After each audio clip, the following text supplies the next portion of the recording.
সন্তান জীবনে সফল হোক এটা যারা চান, তিনটা দোয়া তারা কখনো ছাড়বেন না। কোরআনের 2টা দোয়া এবং হাদিসের একটা দোয়া বাবা মারা অবশ্যই সন্তানের জন্য পড়বেন। এরপর আর আপনার কোনো চিন্তা করতে হবে না, আল্লাহর দায়িত্বে চলে যাবে আপনার সন্তান। চমৎকার 3টা দোয়া আল্লাহ রাব্বুল আলামিন কোরআনে এবং রাসূলের মাধ্যমে হাদিসে দিয়ে দিয়েছেন।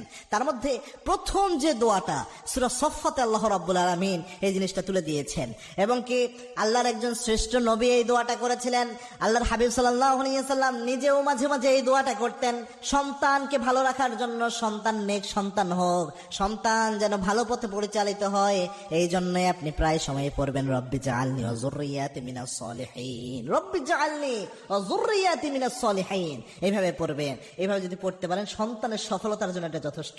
অথবা রব্বি হাবলি মিনাস সলিহিন, এইভাবেও আপনি পড়তে পারেন। যদি এটা সন্তান নেওয়ার জন্য হয়, তবুও সন্তান হয়ে গেলে সন্তানের জন্য এটা কাজে দেবে।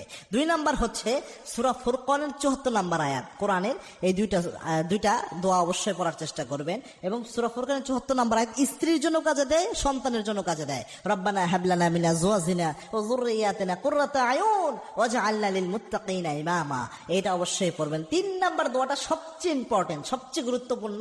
একজন সাহাবী এই দোয়ার বরকতে শ্রেষ্ঠ মুহাদ্দিস, শ্রেষ্ঠ ফকিহ হয়ে গিয়েছিলেন, জীবনের সবচেয়ে সফল ব্যক্তি হয়েছেন শুধু এই দোয়ার বরকতে। সুবহানাল্লাহি ওয়া বিহামদিহি। ইবনে আব্বাস রাদিয়াল্লাহু তাআলা আনহু একবার আল্লাহর হাবিব সাল্লাল্লাহু আলাইহি ওয়াসাল্লামের সামনে নিয়ে যাওয়া হলো।